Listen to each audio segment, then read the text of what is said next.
अतीक के शूटर तो नहीं पकड़े गए, लेकिन अतीक के करीबियों पर बुलडोजर चलना जारी है। आज लगातार तीसरे दिन तीसरा मकान बुलडोज किया गया। कल और परसों और भी ध्वस्तीकरण की कार्रवाई होगी। क्या है पूरा मामला, हम आपको बताएंगे। यह भी जान लीजिए कि मेनका गांधी और वरुण गांधी क्या बीजेपी के साथ ही रहेंगे। मेनका गांधी ने तो इशारा नहीं, साफ साफ कह दिया, और वरुण ने भी आज इशारा कर दिया। और साथ में यह भी जान लीजिए कि चाहे हाथरस का मामला हो या फिर प्रयागराज में अतीक और उनके गुर्गों पर कार्रवाई, क्या कहा है केशव प्रसाद मौर्य ने, यह सब आज का यूपी में। नमस्कार, मैं हूं कुमार अभिषेक, आप देख रहे हैं यूपी तक। हम हाजिर अपना न्यूज शो आज का यूपी लेकर। आज शुरुआत सियासत से। जी हां, सबसे पहले बात मेनका गांधी और वरुण गांधी की। मेनका गांधी का पहले ये क्लिप सुन लीजिए। लगातार इस बात को लेकर कयासबाजी हो रही थी कि क्या मेनका गांधी बीजेपी में रहेंगी, बीजेपी से चली जाएंगी, क्या वरुण गांधी बीजेपी में रहेंगे या बीजेपी उन्हें टिकट नहीं देगी।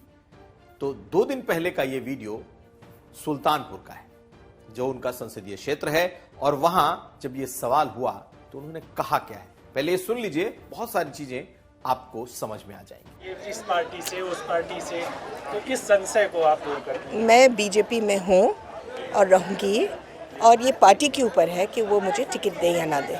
ठीक है। तो आपने सुना मेनका गांधी ने क्या कहा। मेनका गांधी ने कहा, मैं बीजेपी में हूं और रहूंगी, और ये अब बीजेपी के ऊपर है कि वो मुझे टिकट देती है या नहीं देती है। यानी एक बात तो बिल्कुल साफ हो गई कि जो बातें पिछले कुछ महीनों से फिजा में तैर रही थी कि मां और बेटे दोनों, यानी कि मेनका गांधी और वरुण गांधी दोनों बीजेपी को अलविदा कह सकते हैं या बीजेपी इनसे अपना पीछा छुड़ा सकती है। एक बात साफ हो गया कि अब गांधी परिवार का यह परिवार बीजेपी के साथ ही रहेगा। अब हम आपको दूसरा वीडियो सुना रहे हैं, और यह वीडियो है वरुण गांधी का, जो उन्होंने पीलीभीत में एक कार्यक्रम के दौरान आज कहा है। और उन्होंने कहा क्या है, उन्होंने चुनाव प्रचार के लिए अपनी जिस गाड़ी से वो चुनाव प्रचार करते रहे हैं, उसी गाड़ी की बात की है, और कहा है कि दोबारा चुनाव प्रचार में आएंगे। पहले उनको भी सुन लीजिए। मैं 4 साल पहले इसी गाड़ी में आपसे वोट मांगने आया था। आज मैं 4 साल बाद इसी गाड़ी में वोट मांगने आया हूं आपके सामने। अब तो मैं वोट नहीं मांगने आया, लेकिन जब आऊंगा तो इसी गाड़ी में आऊंगा। तो वरुण गांधी ने कहा कि जिस गाड़ी से वो चुनाव प्रचार में आते थे, उसी गाड़ी से यही वो गाड़ी है, और आगे भी वो इसी गाड़ी से चुनाव प्रचार में आएंगे। तो गाड़ी का मतलब, अगर आप गाड़ी समझ रहे हो तो ठीक है, लेकिन गाड़ी का मतलब बीजेपी भी हो सकता है। साफ तौर पर दोनों मां बेटे के लिए फिलहाल दूसरी पार्टियों में कोई जगह दिखाई नहीं दे रही, क्योंकि हाल के दिनों की अगर हम सियासत पर अपनी नजरें डालें तो जितना मुखर वरुण गांधी सरकार और उसकी नीतियों के खिलाफ थे, इन दिनों थोड़े खामोश से दिखाई दे रहे हैं। वो लगातार नीतिगत बातें कर रहे हैं। न तो अब किसानों का मुद्दा उस जोर शोर से उठा रहे हैं, ना ही बेरोजगारी और साथ साथ अग्निवीर जैसे मुद्दों को वो उतने जोर शोर से उठा रहे हैं। हालांकि नीतिगत बातें वो अब भी कर रहे हैं, और अचानक से वो अपनी बातें नहीं छोड़ सकते। एक बात जो हाल के दिनों में पता वो चली कि बीजेपी के एक वरिष्ठ नेता ने संपर्क साधा था और ये कहा था कि अगर इस तरीके की बातें होंगी, यानी कि प्रधानमंत्री मोदी के खिलाफ, उनकी नीतियों के खिलाफ अगर इतना मुखर वरुण गांधी रहेंगे, तो शायद उनके साथ 2024 में चलना मुश्किल होगा। और यही नहीं, दोनों लोगों के लिए टिकट मिलना भी बहुत मुश्किल का सबब बन सकता है। इसके बाद मेनका गांधी को ही इस बात की जिम्मेदारी दी गई कि वो इस पूरे मामले को धीरे धीरे शांत करें, और अब ये दिखने लगा है। मेनका गांधी पिछले कुछ महीनों से शांत थी, कुछ नहीं बोल रही थी, लेकिन उन्होंने एक लाइन कह के कि वो बीजेपी में हैं और रहेंगी, और अगर पार्टी टिकट देती है तो लड़ेंगी और नहीं देती है तो नहीं लड़ेंगी, ये कह के उन्होंने साफ कर दिया कि अब इन दोनों लोगों का बीजेपी के बाहर जाना फिलहाल संभव नहीं है। दोनों बीजेपी के साथ ही रह सकते हैं। अब अगली खबर। अतीक अहमद के शूटरों में से तो कोई पुलिस के हत्थे नहीं चढ़ा है। पुलिस, एसटीएफ से लेकर तमाम जो एजेंसियां हैं उन्हें ढूंढ रही हैं, लेकिन सब के सब किस बिल में छुप गए हैं अभी तक किसी को पता नहीं चल पा रहा। कहां गए वो सभी शूटर, इसका अंदाजा अभी उत्तर प्रदेश शासन को नहीं है। हालांकि 7 लोगों के नाम और साथ साथ 13 ऐसे लोगों के नाम जो उनके मददगार हैं, ये प्रशासन के पास हैं, लेकिन इनका भी मानना है कि ये लोग उत्तर प्रदेश से निकल चुके हैं और कहीं सुरक्षित जगह पर पहुंच चुके हैं। लेकिन जिस तरीके से मुख्यमंत्री योगी आदित्यनाथ ने सदन के भीतर इन अपराधियों, माफियाओं को मिट्टी में मिला देने की बात कही थी, वो अब धीरे धीरे दिख रहा है। हालांकि सवाल भी कई खड़े हो रहे हैं कि आखिर अतीक अहमद के शूटर जब नहीं मिल रहे तो सरकार किसी दूसरे के मकानों को ध्वस्त कर रही है। आज जिस चमचमाती हुई मकान को पर बुलडोजर चला है, आप उन तस्वीरों को देखिए। सफेद रंग की ये चमचमाती हुई कई मंजिला बिल्डिंग कुछ घंटों में ही आज प्रयागराज प्रशासन ने ध्वस्त कर दिया, उसे जमींदोज कर दिया। लेकिन मस्कुद्दीन नाम के जिस शख्स के बारे में बताया जा रहा है, दरअसल उसके ऊपर, उसके बेटों के ऊपर और भतीजों के ऊपर कुल 40 से ज्यादा संगीन मामलों में के आपराधिक मामले दर्ज हैं और बताया ये जा रहा है कि उनकी बेटी के नाम का कि ये संपत्ति है। लेकिन बड़ी बात ये कि ये जो प्रशासन ने बताया उसके मुताबिक ये मकान एयरफोर्स की जमीन को कब्जा करके बनाई गई है। सिर्फ यही नहीं, एयरफोर्स की तरफ से बकायदा इसकी शिकायत भी प्रयागराज प्रशासन को दी गई है।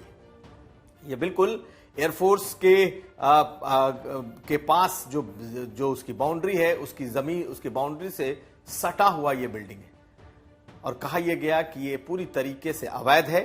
साथ साथ इस बिल्डिंग को एयरफोर्स की जमीन पर जबरन बनाया गया और आज इसे जमींदोज कर दिया गया।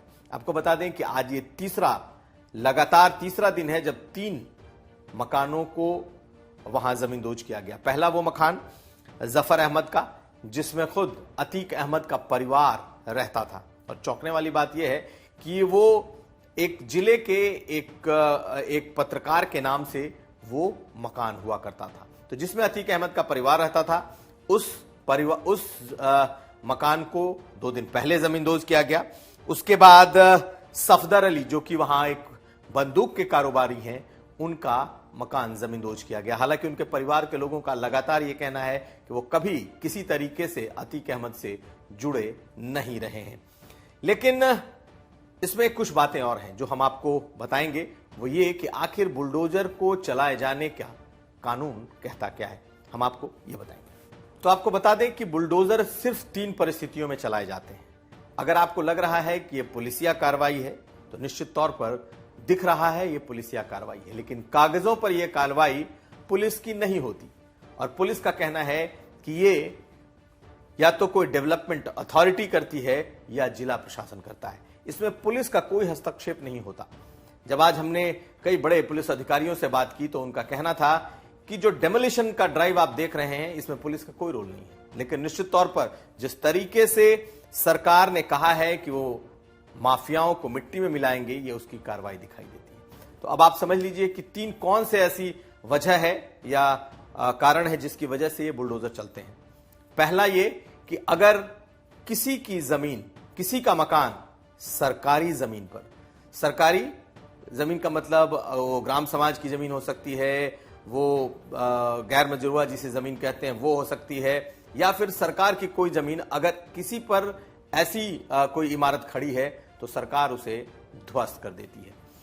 दूसरा जो तरीका है वो ये कि अगर कोई भी जमीन पर बना, भले ही किसी के नाम की वो जमीन हो, लेकिन अगर उस पर नक्शा पास नहीं है या फिर नक्शे से ज्यादा बनाया हुआ है तो फिर जो वहां की अथॉरिटी है वो उस पर कार्रवाई करती है, उसे तोड़ देती है, उसे अतिक्रमण मानकर गिरा दिया जाता है।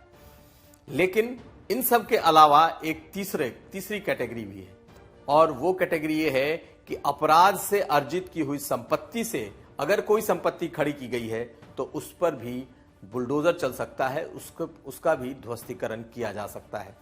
तो अतीक अहमद, मुख्तार अंसारी सरीखे जितने नाम हैं, इन पर ये तीनों चीजें फिट बैठती हैं। यानी कि बहुत सारे ऐसी जमीनें हैं जो सरकारी जमीनों पर इनके मकान बने हैं, बहुत सारी ऐसी जमीनें हैं जो जमीन तो इनके नाम से है लेकिन उसका कोई नक्शा पास नहीं है।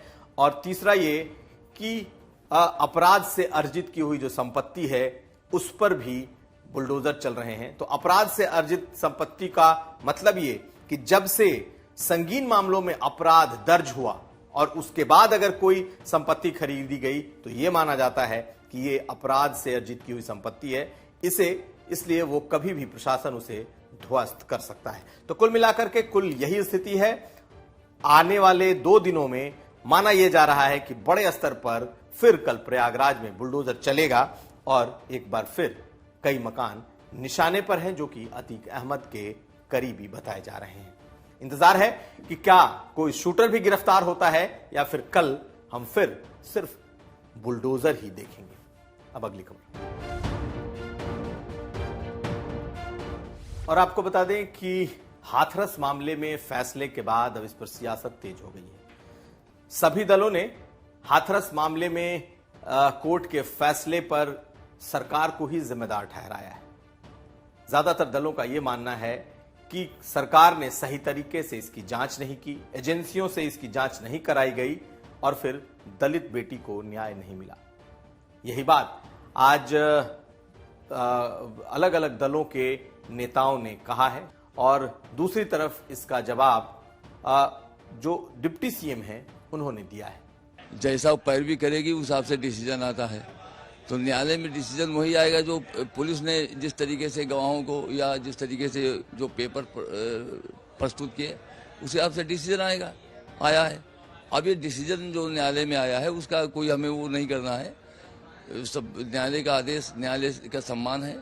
लेकिन ये हाई कोर्ट और सुप्रीम कोर्ट का अवसर अभी बाकी है और इस घटना को जो पूरे दुनिया ने देखा था, ऐसी विभत्स घटना है और जो निंदनीय घटना है, तो उसको सरकार ने लीपापोती करने का प्रयास किया है। शासन प्रशासन ने जिस तरीके से इसको मैनिपुलेट किया है, तो जब मैनिपुलेट किया शासन में, अदालत में जो पैरवी किया जाएगा, जो पेपर प्रस्तुत किया जाएगा उस हिसाब से फैसला आएगा। आपको लगता है दलित बेटी को इंसाफ मिला? नहीं, दलित बेटी बिल्कुल नहीं इंसाफ मिला है। दलित बेटी को इंसाफ नहीं मिला है और इंसाफ अभी वो इंसाफ के लिए, जैसा कि उसके माँ बाप ने कहा है कि इसको हम ऊंचे अदालत में, हाई कोर्ट में ले जाएंगे प्रकरण और हाई कोर्ट से न्याय मिलेगा। तो फैसला आ गया, उसका वेलकम करिए। जैसे रेप की पुष्टि नहीं हुई, हत्या की भी नहीं हुई, ये तो देखिए विपक्ष के द्वारा सरकार को बदनाम करने के लिए इस तरह के राजनीतिक मुद्दे डिजाइन किए जाते हैं, लेकिन उनको सबको एक ही अब तक का निष्कर्ष निकल करके मिला है, खोदा पहाड़ निकली चूहिया। तो ये था आज का यूपी। हम फिर हाजिर होंगे, तब तक आप देखते रहिए यूपी तक।